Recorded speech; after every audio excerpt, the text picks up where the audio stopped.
Bienvenidos sean todos y todas a How People Move People, un podcast sobre el impacto que nuestras palabras, artes, historias y vidas tienen entre nosotros. El viaje de cada serie es desarrollada en una secuencia de 6 episodios.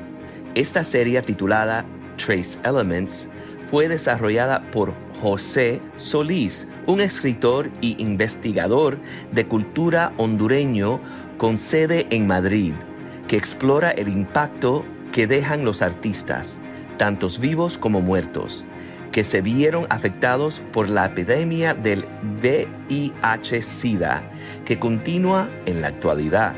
Solís viajó entre las Américas y Europa para recopilar historias de hombres y mujeres trans. Honramos sus historias en sus idiomas originales, ofreciendo la mitad de esta serie en inglés y la otra mitad en español. Hola, me llamo Aymar Pérez David y me dedico al campo de la danza, como bailarín, como coreógrafo, también en el ámbito de la pedagogía, en la investigación y en la escritura también. ¿Por qué la danza? ¿Qué te hace enamorarte de esta forma de hacer arte? Bueno, esta forma de arte. Pues es algo que empecé desde pequeño, con 12 años, y digamos que no me acerqué con un deseo muy racional, sino algo como más intuitivo. Y poco a poco he ido racionalizando o entendiendo el por qué me interesa este ámbito. Por un lado me interesa porque es una manera de acercarme al mundo a través del cuerpo y me hace tener una conciencia de que soy y tengo un cuerpo, y es a través del cuerpo o es en el cuerpo donde estoy teniendo la experiencia de hacer mundo o con el mundo. Y también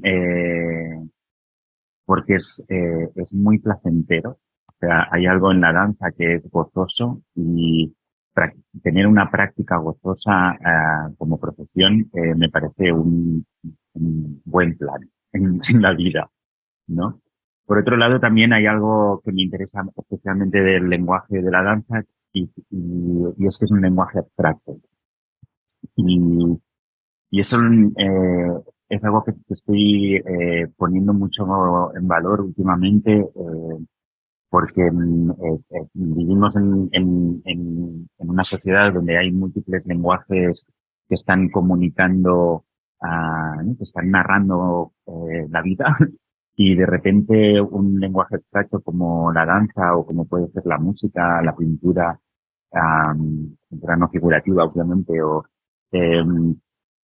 me hacen relacionar con el mundo desde otro lugar, como me generan más curiosidad, más interés. O sea, hay algo en lo abstracto, en lo no narrativo, que me produce placer y curiosidad, ¿no? Y la danza tiene ese potencial de ser un lenguaje muy abstracto, que no opera bajo las leyes, digamos, de la narrativa. Puede, como podemos ver en muchos ballets clásicos, ¿no? Que también mezclan cierta mímica para narrar la trama o el argumento del ballet. Pero en general a mí el tipo de danza que me interesa es esa danza que juega con el movimiento como lenguaje per se, que no quiere narrar, sino que su propia existencia ya es suficiente, ¿no? Igual que una melodía, o igual que, no sé, un color o una montaña. Cosas que existen y por su propia existencia ya tienen un interés, ¿no? El movimiento compuesto me resulta interesante, y aparte que me lo gozo, ¿no? Y eso pues lo pongo en valor. ¿Tú podrías comparar, bueno, tratar, yo sé que me has dicho ya que es algo abstracto, pero tú podrías tratar de explicarme de comparar la danza, lo que tú sientes bailando o creando danza, con algo que el resto de nosotros que no creamos danza, podríamos identificarnos con algo, no sé, será como comerte una comida increíble, será como chocolate, un orgasmo, como con qué lo compararías. Es que se podría comparar con cosas muy cotidianas como cocinar, si te gusta cocinar, como dar un paseo por el bosque, como, sí, como el sexo, como hay como cuestiones que implican un movimiento y que esa acción es placentera, ¿no? La haces porque te viene bien. Una ducha, ¿no? Como hay momentos en acciones cotidianas que hacemos que las hacemos porque nos sientan bien o cantar en el coche, ¿no? Como hay cosas sí, que hacemos porque nos sientan bien.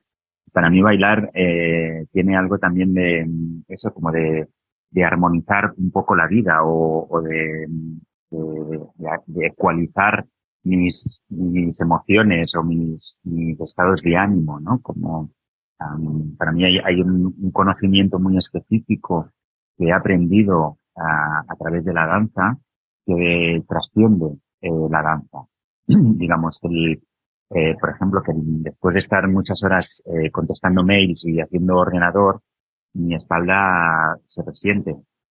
Y yo he aprendido bailando que tumbarse en el suelo y reposar la espalda es maravilloso. Y cuando después de 10 minutos te pones de pie, vuelves a la vertical, tu espalda está más relajada y tu ser también está más relajado y más abierto al mundo, ¿no? Entonces, por ejemplo, el gozar de la horizontalidad es algo que yo he aprendido con la danza. No me lo ha enseñado otra actividad que he hecho, ¿no? Algo tan simple como esto, ¿eh? Luego podría entrar en aspectos más complejos, pero algo tan simple como esto, o hacer un estiramiento, porque notas, o si tienes mucho estrés por algo, o estás enfadado por una reunión, pues hacer unos ejercicios de respiración, ¿no? Y son cosas que igual puedes acceder a este conocimiento mediante otra actividad, como el deporte, por ejemplo. En mi caso, yo he accedido a ese conocimiento a través de la danza. Al momento en el que tú hablas del movimiento como un lenguaje en sí y de la percepción del cuerpo como el canal, ¿no? Por donde se comunica este lenguaje, por el que se expresa este lenguaje, es imposible no hacernos conscientes de que al nosotros ocupar un espacio significa que es un espacio que nadie más puede ocupar, ¿no? Entonces, ¿me podrías llevar al 2015 cuando tú te das cuenta de que tú existes y que existes en el tiempo y en el espacio, y mientras que hay esta generación, o más bien casi generaciones enteras de colegas tuyos que ya no están porque murieron por VIH y complicaciones por SIDA, ¿no? Durante la epidemia del SIDA. Entonces, ¿cómo te das cuenta tú de ese vacío? Y me imagino que debe haber sido algo devastador, ¿no? O sea, darte cuenta, Dios santo, podría estar rodeado de cientos Mm. de colegas que ya no están. Mira, fue un día concreto en el 2013. Yo tenía un espacio en Barcelona, se llamaba Espacio Práctico, era un espacio donde hacíamos actividades, ensayaba, era mi estudio, digamos, también. Y una de las actividades que hicimos fue algo que yo nombré Noches Retro, donde invitaba a artistas de una generación superior a la mía, porque yo estuve 10 años viviendo en Holanda, donde me fui a estudiar, me había perdido, digamos, el momento álgido o el momento así como donde todos esos artistas estaban mostrando obra y estaban trabajando, y llegué en un momento en el que muchos de ellos, algunos seguían, otros habían entrado en estructuras, y entonces eran personas con las que estaba dialogando profesionalmente, pero no conocía su obra. Entonces, se me ocurrió invitarles a hacer una noche retrospectiva de su trabajo para para conocerles y también abrirlo a la comunidad de Barcelona que estuviera interesada también en conocer esa trayectoria o esa retrospectiva de las obras de estos artistas. Uno de ellos fue Óscar Gasí. Óscar en ese momento era codirector de La Porta, que era una estructura que había en Barcelona. Actualmente es el director de La Caldera, que es otro centro de creación para la danza. Y yo dialogaba con él por temas profesionales de La Porta y me parecía una persona muy interesante y sabía que había bailado, había tenido su trayectoria como bailarín, como coreógrafo, pero no había visto nada, ¿no? Entonces le invité a hacer esta noche retro. Él me pidió estar desde la mañana en el espacio que quería colgar cosas y tal. Yo le di las llaves y ya está. Y volví por la noche. Vino muchísima gente esa noche, y estuvo comentando pues toda su trayectoria, sus obras, vimos vídeos, todo tal. Y finalmente se dirigió a un altar que había montado en una estantería, con fotos de unos chicos guapísimos, con unas velitas, y yo creo que todo el mundo estábamos curiosos, ¿no? Como quiénes eran esas personas. Cuando finalmente nos explicó, todas esas personas eran pues sus amigos, compañeros de profesión, pareja también, que habían fallecido a consecuencia del SIDA. Allí se generó una situación éramos, no sé, 40 personas ahí, y muchos colegas de suyos, de esa generación, que empezaron a contar, a decir nombres. Y yo estaba ahí en medio, pensando, ¿cómo puede ser que no conozcan no sea consciente de esto? Yo nací en el 82, estaba empezando la epidemia, y yo no he tenido ningún amigo, familiar, nadie cercano en mi contexto que falleciera ni que fuera positivo, o como no era un tema que había sido cercano en mi niñez o en mi juventud.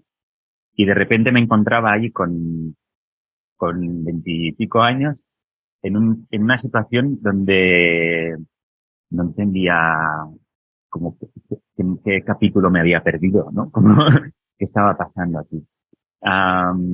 Esa situación quedó así, pero en mi cabeza se quedó como latente, ¿no? Como, no sé, se quedó resonando esa sensación como que aquí falta gente, ¿no? Como parecía que había como disparado un dardo en un sitio donde había algo oculto, y también me preguntaba si falta toda esa gente que parece ser mucha, ¿por qué no se habla? Porque la gente parecía que estaban nombrando nombres como por primera vez después de que hubieran muerte, ¿no? Y me quedé así como con el rum rum. Al cabo de un año, otro investigador que se llama Aimar Arriola, que estaba con un equipo de investigación que se llama Equipo Red, estaban haciendo un archivo SIDA, sobre todo en las artes visuales, y me preguntó qué sabía yo respecto a este tema en el ámbito de la danza. Y no le supe contestar más allá de, pues, imaginaba que si en la danza el 95% de los chicos que bailamos somos maricas, queer, pues seguramente el porcentaje de muerte hubiera sido bastante alto, pero no tenía cifras ni conocía más allá de los nombres ya sabidos, ¿no? De la historia de la danza, pues sobre todo que viene del norte, ¿no? De Europa y América. Y me dijo, bueno, pues igual quizás tienes ahí una tarea pendiente, te toca escribir esa historia de la danza. Y no me veía capaz. Y fue hasta el 2015 que finalmente me decidí a abrir el melón.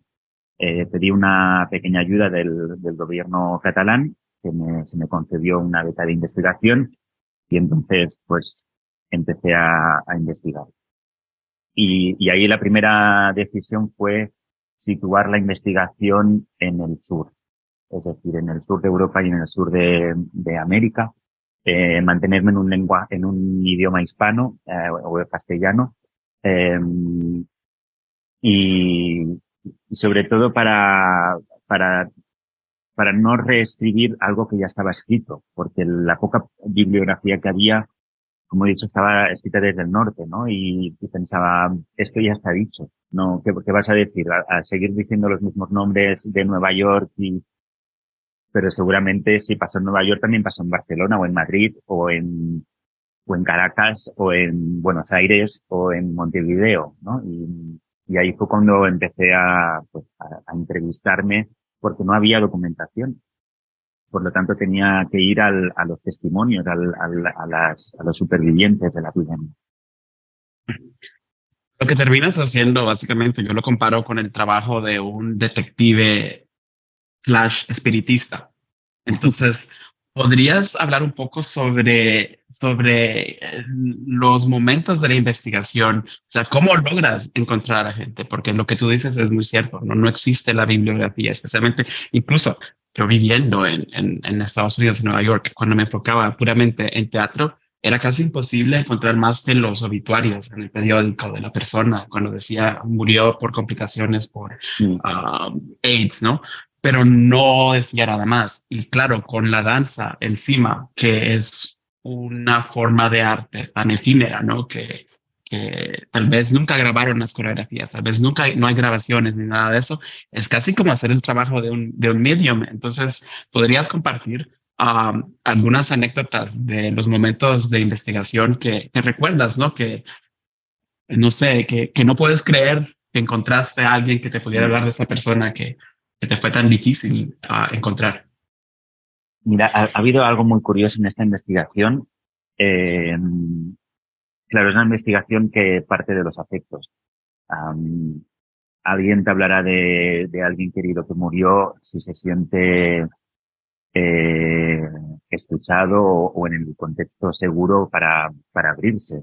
Y yo lo que hacía era, cuando llegaba a una ciudad, Montevideo, contactaba a esas personas que yo conocía para ver del sector de la danza, digamos, para ver si me podían poner en contacto con bailarines que estuvieran entre los 50 y los 80 am, para hablar porque quería entrevistarles sobre este tema concreto de cuál fue el impacto del SIDA o del VIH en el ámbito de la danza en esa ciudad. Yo era muy claro sobre el tema, porque sabía que era un tema delicado y que no quería engañar a nadie. Yo quería hablar sobre este tema y quería que si la otra persona aceptaba que íbamos a hablar abiertamente sobre estas cuestiones. Y sabía que eran cuestiones delicadas, porque era hablar de muerte, hablar de enfermedades, hablar de vergüenza, hablar de mucha soledad, de tristeza. Sea, eran cuestiones duras y las entrevistas eran intensas. Entonces, conseguía contactar con 3, 4, 5 personas. A veces estas personas luego me llevaban a otras personas, ¿no? Siempre era, por eso digo que era una investigación muy afectiva, en el sentido que siempre iba saltando de persona en persona según se iban abriendo, ¿no? Ocurría mucho que eso me sorprendía y me tocaba fuerte cuando muy a menudo me confesaban que era la primera vez que hablaban de este tema desde que había pasado. O sea, que se había construido, una persona me lo dijo, ¿no? Como que había construido un muro muy alto para poder seguir viviendo y no tener que mirar a esa cantidad de amigos que habían perdido. Han pasado más o menos unos 30 años, que es como 3 décadas más o menos, yo creo que es el tiempo que permite volver a mirar a un evento así, un momento histórico como este. Y, y entonces yo creo que igual se permitieron poder hablar de eso. Muy a menudo en las entrevistas acabábamos llorando, eh, también riendo. Era muy bonito cuando aparecían las anécdotas y, Y lo que yo decidí en ese momento era que la manera en la que tenía que recoger toda esa información era mediante una carta que escribía a uno de los bailarines que habían nombrado, ¿no? Uno de los bailarines que habían nombrado. La carta me permitía hacer una escritura que estaba dirigida a un tú, ¿no? Te la estoy escribiendo a ti. Y sí, tiene algo de espiritista o de medium en ese sentido de que aparte casi todas las cartas están escritas a medianoche y con una idea de canalizar, de conectar con algo que es una carta que yo, por el simple hecho de escribirla, se está enviando, no sé dónde, no sé dónde rebotará o dónde, pero las se está enviando, ¿no? Ha pasado que después de publicar el texto, pues una carta, por ejemplo, a John Greenberg, conseguí contactar con sus hermanos y les conseguí enviar un audio de Greenberg de una conferencia que había hecho en España, que está traducida en el libro, y conseguí enviársela a los hermanos que desconocían de ese documento, de ese registro, y fue muy emocionante, ¿no? Hubo muchos momentos de círculos que de repente, como tú pasabas algo, no sé, y de repente se cerraba un círculo que era como, ¿en qué momento se han conectado estos puntos, no? Otra cosa que, así como anécdota, hace 2 o 3 meses me encargaron hacer una pequeña conferencia sobre los referentes, ¿no? En danza. Y especialmente me lo pidieron por el trabajo de las cartas, y decidí intentar recuperar un solo de danza de Jordi Alcaraz, que fue un bailarín de los primeros que conocí y que me permitieron meterme en la investigación, un bailarín catalán. Y conseguí un documento en vídeo de ese solo, un documento fragmentado, grabado en VHS, que me ha llegado así digitalizado. Y pensé, vale, pues voy a aprenderme el material y lo voy a bailar delante de ese público en la conferencia.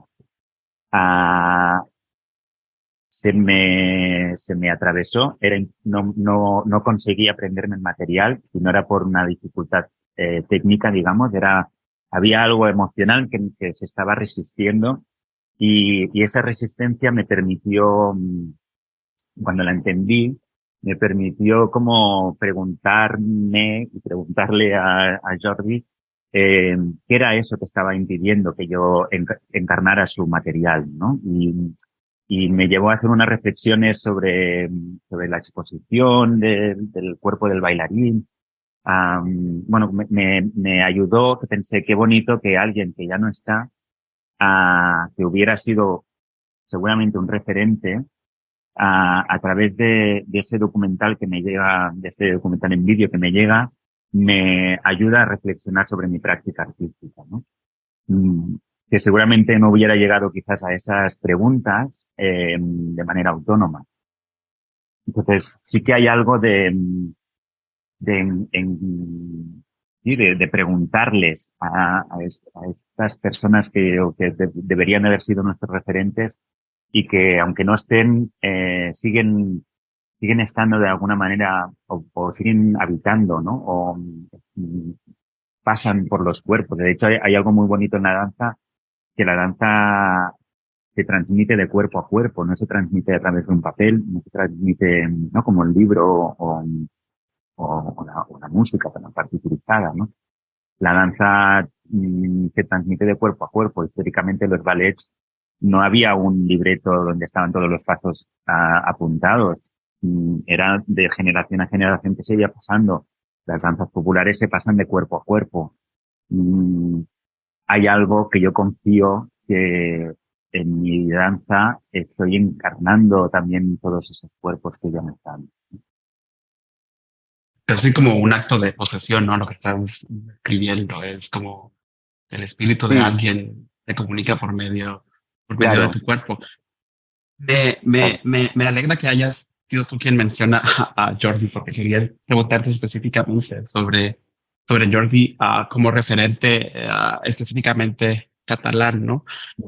Es como tú sabes, es muy difícil encontrar información solamente usando internet sobre mucha de la gente sobre la que tú escribes, pero es obvio y espero que lo tomes como un cumplido, que tú te enamoraste de de toda esta gente, ¿no? Son cartas de amor que tú les estás escribiendo. Entonces, quería ver si te sientes cómodo, obviamente. Si me podrías hablar un poquito sobre Jordi específicamente, sobre quién era, um, sobre el tipo de arte que hacía y en lo mejor que tú puedas, ¿no? Porque yo sé que es muy difícil describir movimiento y que sea interesante en audio. ¿Qué ves tú cuando ves ese documental fragmentado de Jordi en movimiento? ¿Cómo se movía? ¿Qué tipo de arte hacía? ¿Qué tipo de danza hacía? Mira, fue muy curioso porque llegué a este documento gracias a Francisco Lloveras, que es un bailarín con el que Jordi bailaba, era como de la pandilla de bailarines de Barcelona de esa época, y Oscar y todos estos nombres que he ido diciendo. Y a Francisco lo conocía de cuando yo tenía 18 años, que habíamos hecho un anuncio de galletas con él, donde él era el coreógrafo y yo era una galleta. Y le contacté sí, es así, le contacté por Instagram y le pregunté si tenía algún documento sobre Jordi o me podía explicar algo de cómo recordaba él que bailaba Jordi y tal. Y me dijo, tengo el vídeo de un solo que hizo en Aria. Aria es una escuela de danza en Barcelona, que es donde yo estudié también. Y cuando me dijo, ven a casa y te lo enseño y te lo paso y tal. Fui a su casa y cuando abrió el ordenador me enseñó el vídeo y lo primero que pensé al ver a Jordi, porque yo había visto una foto, pero no estaba bailando, una foto que es la que sale en el vídeo, ¿no? Cuando lo empecé a ver moverse, tuve una sensación muy extraña de proximidad, como su manera de moverse se parece mucho a la mía. Y eso me generó no sé, no un malestar, pero una sensación, un extrañamiento como que curioso. Obviamente es una cuestión también estética y generacional, ¿no? Él se movía entre Cunningham, entre un estilo medio Cunningham mezclado con Release, ¿no? Con Cunningham y Trisha Brown. Estaba ahí la cosa, que es justamente en los lenguajes en los que me he formado yo como en la carrera como bailarín. Por lo tanto, no era como de extrañar, digamos. Pero había algo en el cuerpo, en su manera de moverse. Luego había imágenes como en el backstage, así, y se le veía como una persona como tímida, reservada, pero no sé, como curiosa, y me sentí como muy identificado y atraído, ¿no? Por esa figura. También Jordi, claro, es alguien del que me explicaron tanto Oscar como Pepón, que Pepón eh, fue otro bailarín, un amigo querido que murió hace unos años. Am, las dos personas me hablaron de Jordi en el momento final, que estuvieron los dos acompañándole. Am, y mencionaron, sobre todo Pepón, como el día que le llamaron que se había muerto, finalmente en el hospital, él estaba llegando al hospital y justo cuando llegó vio como una luz de la ventana de la habitación donde estaba. Oscar me comentó algo similar el día en que enterraron a su compañero, eh, también que murió a consecuencia del SIDA, que también vio como una cierta luz, ¿no? Es algo que menciono en la carta a Jordi, como, como igual esta luz que desprendieron al morir era como ese colapso de una supernova, ¿no? Como que cuando colapsan desprenden una luz. No sé, para mí, claro, Jordi igual lo he idealizado o lo he mitificado como símbolo de algún modo, como el bailarín catalán que murió, porque ha sido como el inicio del hilo desde donde he empezado a tirar, ¿no? Y, y de hecho el poderme acercar a su material y poder haber hecho esta conferencia bailada, o una nueva conferencia bailada, donde intentaba encarnar su material, para mí ha sido como también, me ha removido mucho, pero a la vez también ha sido como sanador, ¿no? Como una manera de cerrar, eh, claro, ha sido 8 años después, ¿no? Casi, bueno, desde el 2013, casi 10 años después de haber escuchado sobre él, porque yo llevo tiempo intentando cerrar esta investigación, pero no hay manera. No, no sé, como decías, no es una investigación tan grande que no hay manera de saber dónde está el final, ¿no? Ni lo llegaremos. Y incluso esta investigación no deja de ser también una cierta ficción, ¿no? O sea, es todo hecho de recuerdos, de anécdotas, ¿no? De la memoria de gente que se acuerda de ese momento, pero es todo una cierta ficción también que estamos construyendo para, para recuperar esos nombres y de algún modo para hacer un memorial, ¿no? Como un monumento a todos ellos, aunque igual no sepamos más que su nombre, ¿no? Porque en muchos casos a mí me llega un nombre, no sé ni qué cara tenía, ni cómo se movía, ni qué hacía, ¿no? Y ya con ese nombre tienes que tirar o tienes que aceptarlo como, pues, ahí aparecido, ¿no? Ahí hay un alguien. Y ese alguien, ese Héctor, ya es, igual hay muchos Héctors en ese Héctor, ¿no? Pero tienes que tirar de ese hilo. ¿Tú visualizabas algún tipo de conclusión, algún tipo de cómo se iba a ver este monumento o te embarcas en esta investigación esperando encontrar un final, pero la verdad sin saber si ibas a llegar a alguna conclusión? Me embarqué así bastante intuitivamente, pero desde un ámbito de la investigación puramente, como voy a ver qué pasa. Obviamente, pues yo soy coreógrafo y mi manera de materializar las investigaciones acostumbran a ser de manera escénica, pero he tenido la suerte de entender que aunque parta de la danza, no solo tengo que materializarlo o no tengo que materializar mis investigaciones únicamente de manera coreográfica, ¿no? Y por eso pues existe un libro, existe una conferencia, existe una película, existe una instalación. La verdad que el proyecto de Touching Community me ha permitido investigar muchos ámbitos o muchas otras disciplinas sin ser la mía, ¿no? Pero me acerco a la publicación de un libro eh, desde pensándolo como la danza. De hecho, el libro, el papel está elegido de manera táctil. Son dos cuerpos, un cuerpo más pequeño y uno más grande, que uno abraza al otro. O sea, está pensado también como coreográficamente de algún modo, ¿no? O la película lo que ofrece justamente es un punto de vista que el teatro no ofrece, que es un punto de vista cenital y que abre la posibilidad de esa imagen bidimensional grabada cenitalmente y luego proyectada verticalmente. Hay algo que ocurre en esos cuerpos y la gravedad, o sea, que me acerco también a la producción audiovisual desde la mirada coreográfica, ¿no? Y obviamente me rodeo de gente que sabe cómo grabar una película, pero no he estudiado para cine, ¿no? Y de repente pues he hecho una película, pero porque me estoy acercando a esa disciplina desde la mirada coreográfica, ¿no? ¿Podrías describir lo que es la película? Porque quiero hacerte un par de preguntas. Sí. La película es una versión, o sea, es la performance que hacemos desde Touching Community, la performance escénica, digamos, tal cual.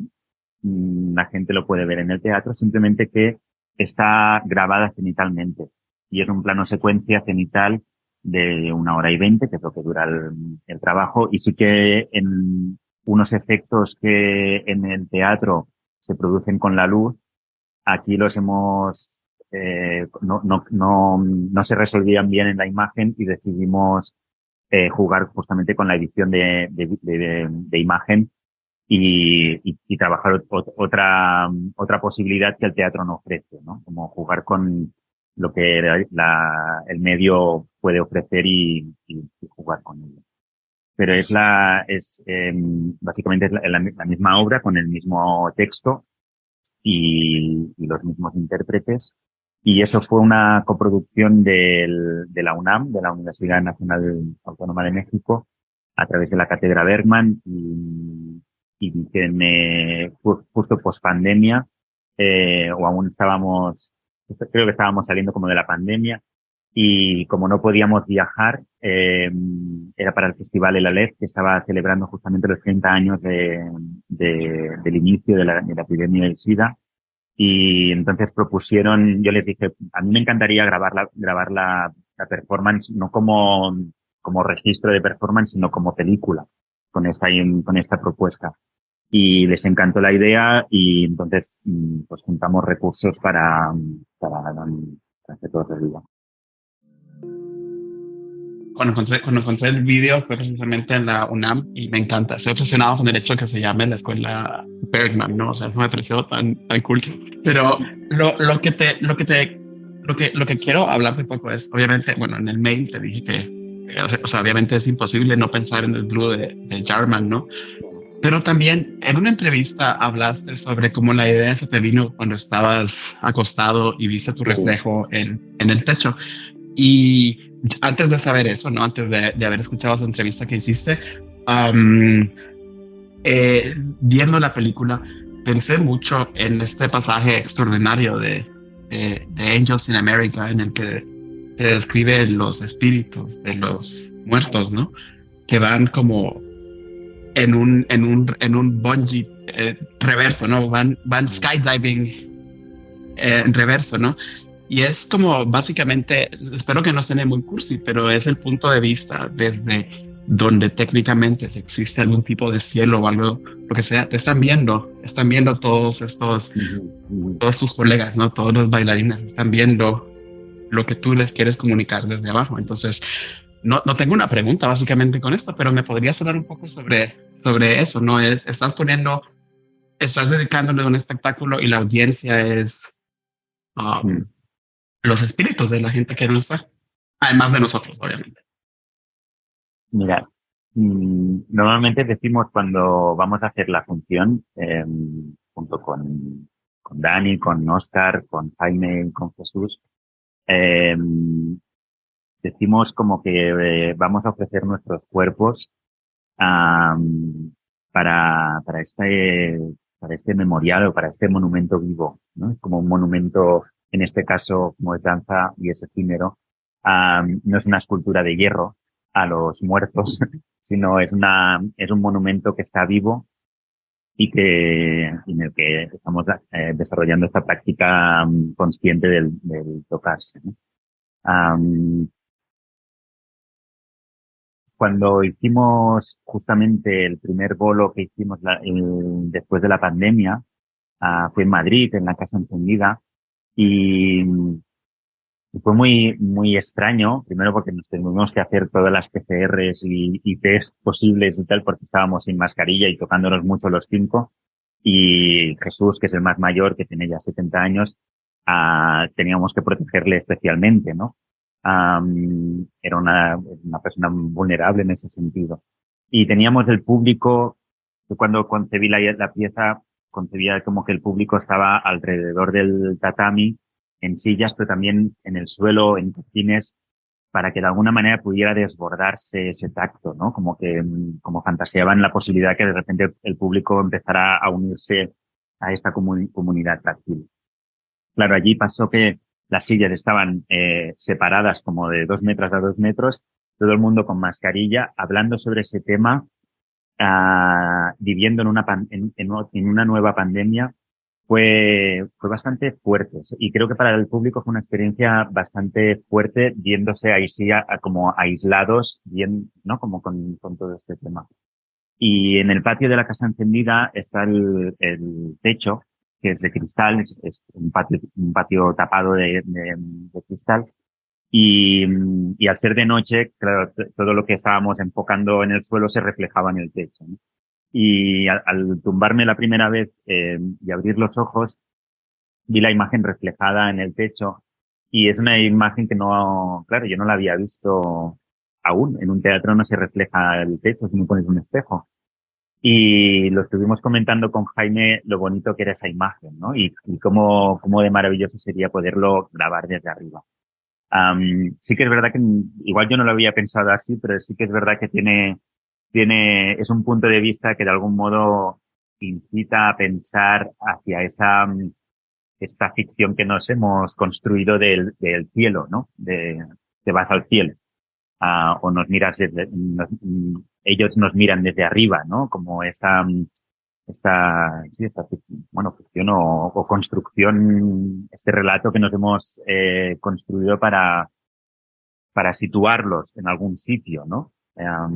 Y quizás sí que tiene algo, ¿no? De ofrecerse un poco como canal, ¿no?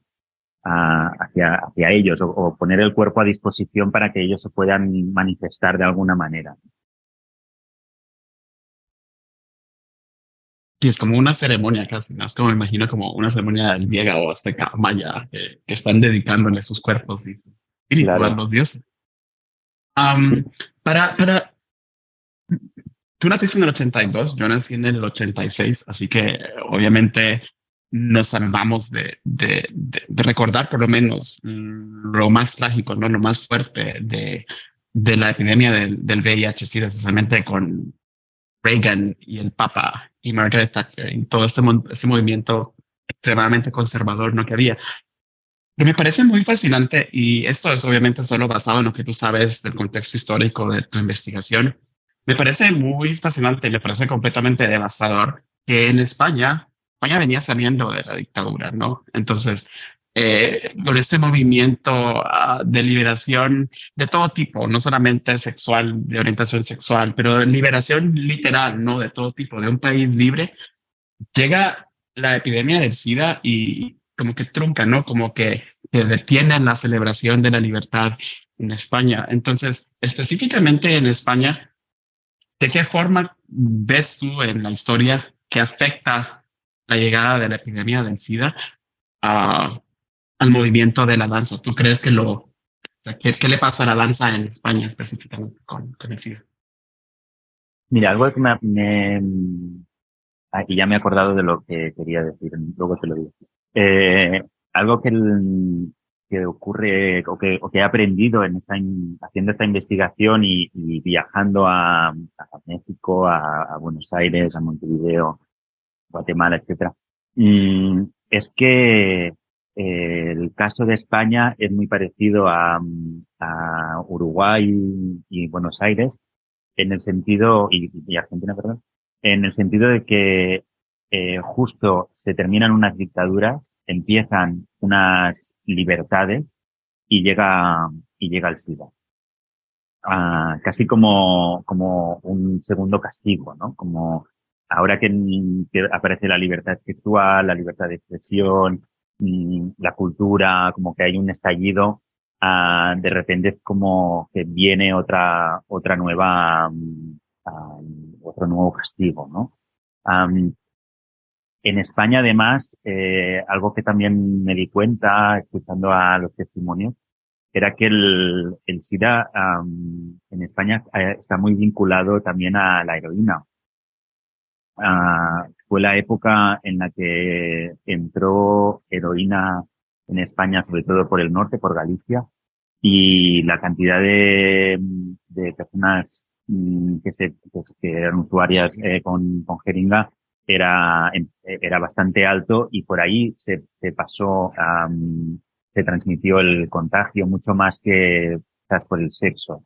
O, por eso aquí igual no está vinculado obviamente con la homosexualidad, pero también está muy vinculado con Mr. Yonki, ¿no? Como lo que decían de las 3 Hs, ¿no? De homosexual, puta y haitiano, ¿no? En inglés. Aquí, homosexual o poor y yonki estaban como muy vinculados, ¿no? No llegué a observar como algo justamente porque hubo el SIDA pasó esto de la danza, ¿no? Yo en realidad empezaba con una pregunta, o la primera pregunta que me hice así como mi hipótesis o mi tesis es ¿cómo sería la danza hoy en día si todas esas personas no hubieran muerto?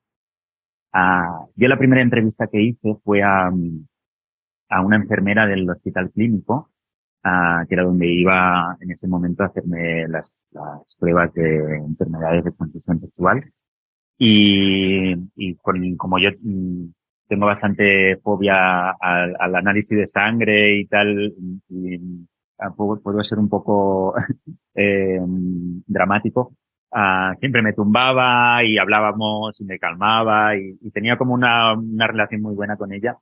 Y me dijo que ella también estaba estudiando historia de la enfermería y de la medicina, así que me pareció una tipa interesante. Y le dije, estoy empezando esta investigación, ¿nos vamos a tomar un café un día y te hago preguntas? Porque las primeras preguntas que tenía yo sobre todo era que tenía miedo a decir algo mal, ¿sabes? A usar mal los términos o a decir algo que fuera ofensivo, porque es que no hay tanto conocimiento sobre el VIH o el SIDA, ¿no? Y entender pues precisamente esta diferencia, por ejemplo, entre ser portador o desarrollar el síndrome o de qué se muere, o no, como tener un momento de poder hablar con franqueza con alguien que me puede dar estas respuestas, ¿no?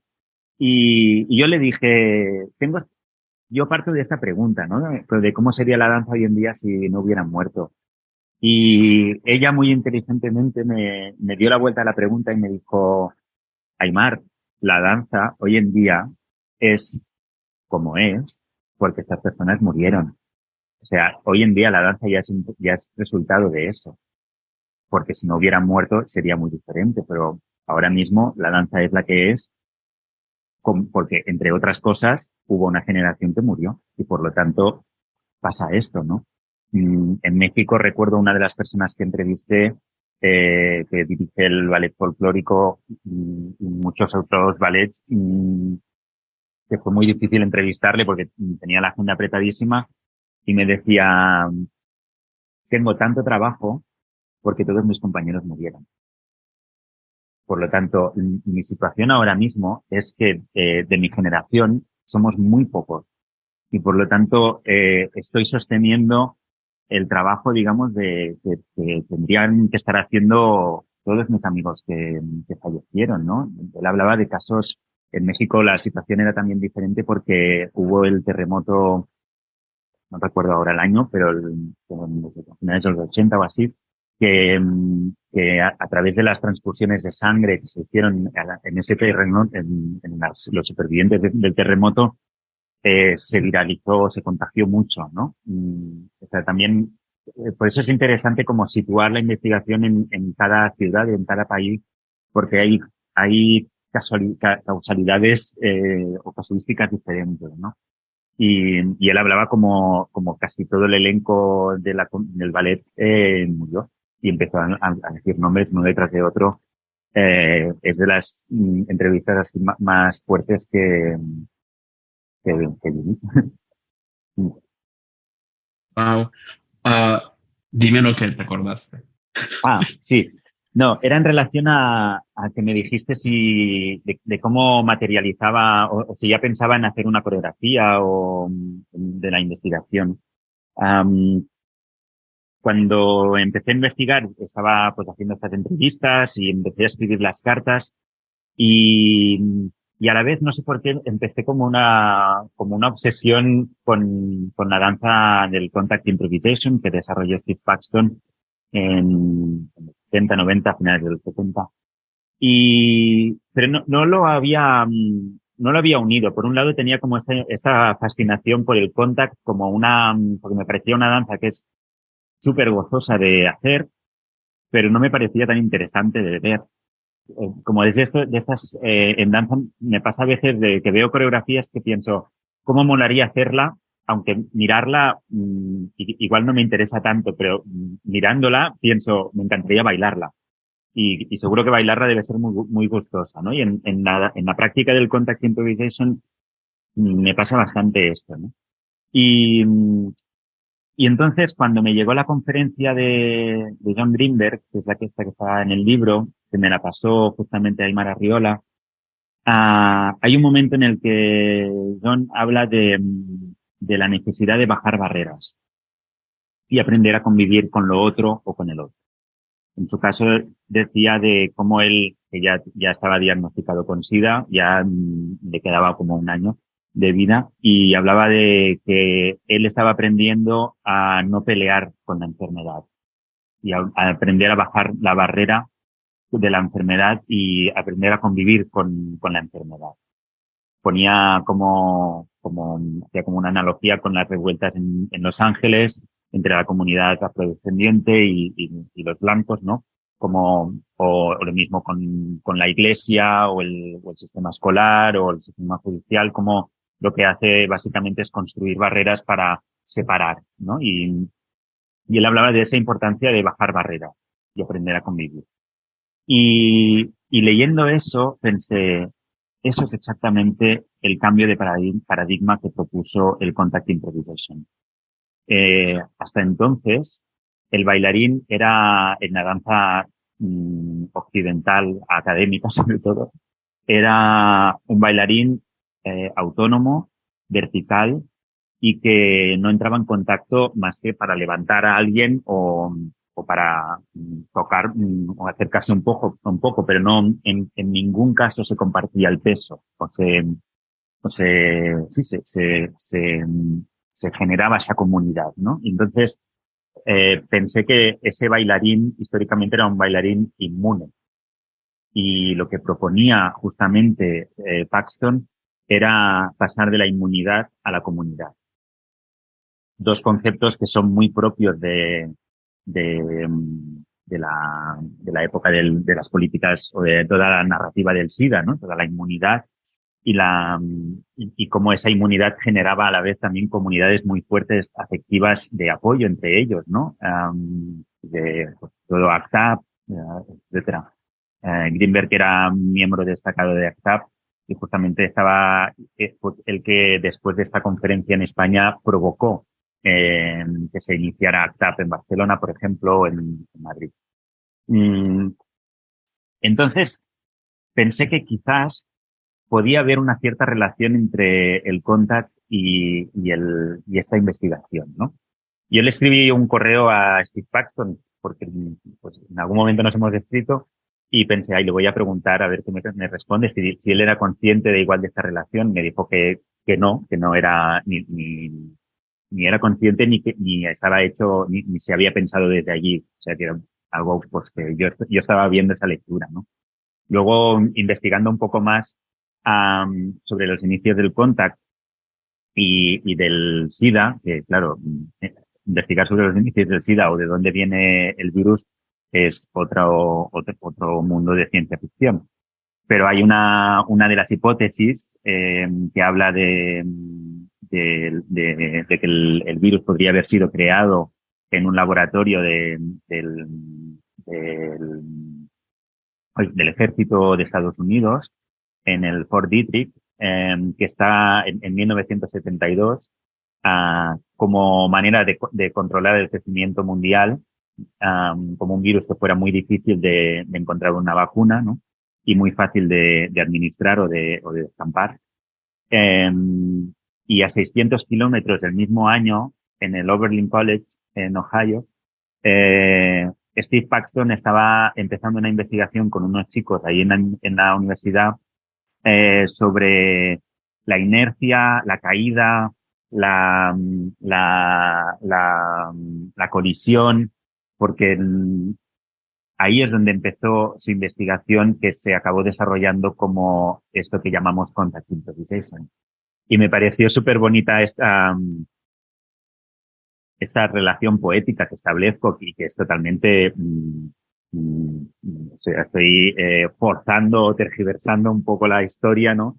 A mi favor, para encontrar esa relación de dos prácticas o dos virus, digamos, uno producía inmunidad y el otro comunidad, que se viralizaron mundialmente, porque tú puedes encontrar comunidades de Contact Improvisation en Barcelona, en Buenos Aires, en México, en Berlín, en Beijing, no sé. En muchas partes del mundo puedes encontrar que se hace una jam de Contact Improvisation, ¿no?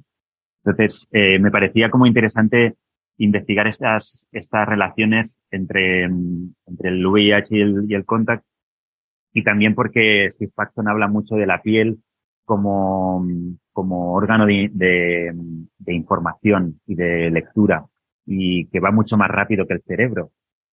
Entonces, cuando tú estás bailando con alguien, hay información que está pasando a través de la piel y tú tomas decisiones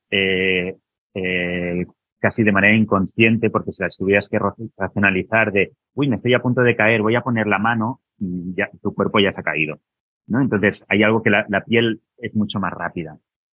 Por lo tanto, nos da información de fuera hacia adentro, y a la vez el sarcoma de Kaposi daba información de dentro hacia afuera. Por lo tanto, esa barrera, esa piel como frontera porosa que nos daba información, por un lado, para manejar el riesgo en la caída o en la danza improvisada. Por otro lado, nos daba información de que algo estaba ocurriendo en el cuerpo, ¿no? Que ahí dentro había un virus que estaba empezando a trabajar. Y Oh, wow, bueno, me alegro que... ese fue un poco el Perdona que te viaje. Sí, sí. No, me alegra que te hayas acordado porque tienes mente de historiador, me parece fascinante eso, me parece hermoso. Por último, te quería preguntar, de nuevo, espero que no sea una pregunta muy metafísica, rara, cursi, como New Age, pero tú eres de muchas formas, tú llevas la herencia de gente que no conociste y que nunca vas a conocer. Entonces, ¿podrías hablarme brevemente sobre qué se siente eso, no? O sea, llevas el legado de personas que no saben que tú tienes un legado, pero sin embargo tú eres quien propaga quien continúa la llama, ¿no? De que se extinguió hace mucho, mucho, mucho tiempo. Sí, no es que sea una cosa que haya decidido conscientemente de voy a adquirir este legado. Y de hecho yo creo que todas las personas que bailamos estamos heredando ¿no? Justamente porque la danza se transmite de cuerpo a cuerpo. De algún modo, de manera consciente o inconsciente, estamos cargando con esa historia detrás, ¿no? A mí, porque me gusta la historia, me gusta la investigación, etcétera, lo que he hecho quizás ha sido como girarme y mirarla, ¿no? Como quiénes sois los que estáis aquí detrás o aquí delante o alrededor, ¿no? Como quiénes sois vosotros, por qué me muevo yo así, porque no es aleatorio que yo me mueva así, ¿no? Y es político, es histórico. He sido entrenado bajo unos estándares o unas técnicas académicas del norte. ¿Qué quiere decir eso, no?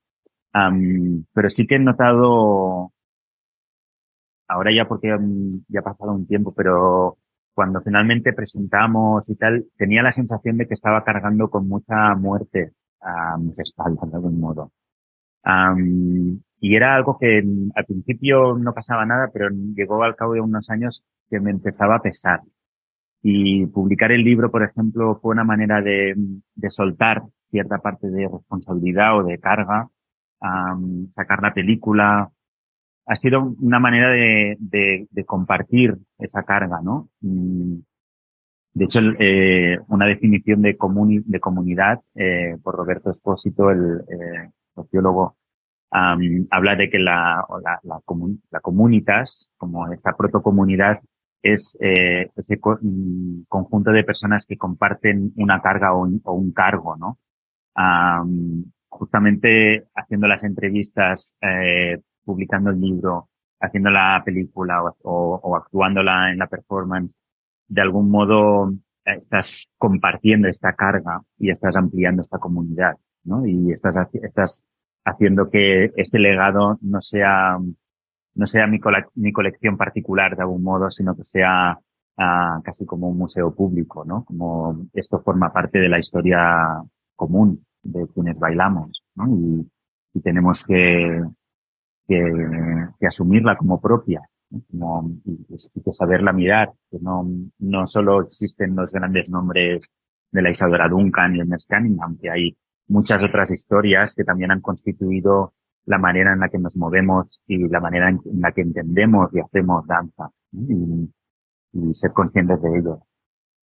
Muchas gracias por tu tiempo, ha sido un placer. O sea, tu nombre era el único que aparecía cuando yo buscaba Europa y veía tu coreografía y danza, y tu nombre era, y es increíble, a mí me dejaste muy impresionado cuando ya entiendo también por qué el libro no existe de forma digital, así que claro, sí, también es bonito de tocarlo, ¿no? Es verdaderamente hermoso, y me impresionó mucho que hayas logrado conseguir, por ejemplo, la historia de Erwin, ¿no? O sea, como te digo, yo soy de Honduras, y encontrar historias de mi país ha sido una cosa imposible.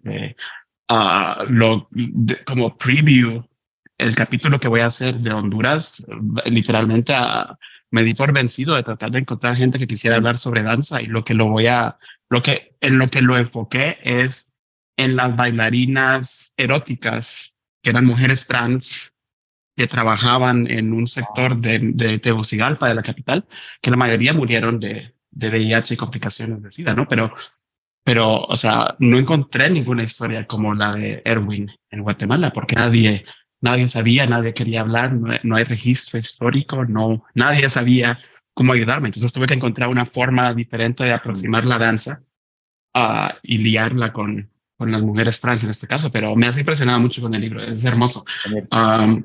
Tuve mucha suerte de conocer al maestro del ballet de Guatemala y que me diera cita y poder escuchar esas historias. Porque es verdad que también, dependiendo, igual Buenos Aires era otro tipo de ciudad muy diferente a Tegucigalpa o Ciudad de Guatemala, ¿no? Y más en esa época y ahí en la de Guatemala, por ejemplo, que aparezcan nombres de mujeres era algo que me estaba resultando muy raro, que nadie me hablara de ninguna bailarina, todos eran bailarinos. Y por eso a menudo hay gente que me dice, pero no hay ninguna carta a ninguna mujer. Hay una mujer trans, pero no hay ninguna carta, ¿no? Y digo, es que nadie me ha hablado, y lo poco fue en esa, pero fueron dos nombres que soltó y que quedaron como muy reservados, como no podía tirar del hilo de ahí, ¿no? Mira que hasta ahora caigo también yo en conciencia de que es cierto. O sea, yo también estoy concentándome en hombres, excepto por las mujeres de Honduras, pero qué interesante esto. No, muchas gracias. How People Move People es presentado por el Centro Nacional de Coreografía de la Universidad de Akron, o NCC Akron. Este podcast es producido por Jennifer Edwards. Silvana Cardell produció nuestros programas para la comunidad hispana. James Sleeman es nuestro editor. El tema musical es de Elise Robin. La transcripción de Arushi Singh. La portada de Micah Krause. Soy Eduardo Vilado, director artístico y ejecutivo del Ballet Hispánico y miembro de la Junta de NCC Akron. Un agradecimiento especial a la Fundación John S. y James L. Knight por su continuo apoyo a la programación de NCC Akron, como esta serie. Para más información sobre NCC Akron, visítenos en línea en nccakron.org y síganos en Instagram o Facebook @NCC Akron. Esperamos que hayan disfrutado este episodio y lo alento a que se inscriban en su plataforma de podcast favorita buscando How People Move People. Gracias.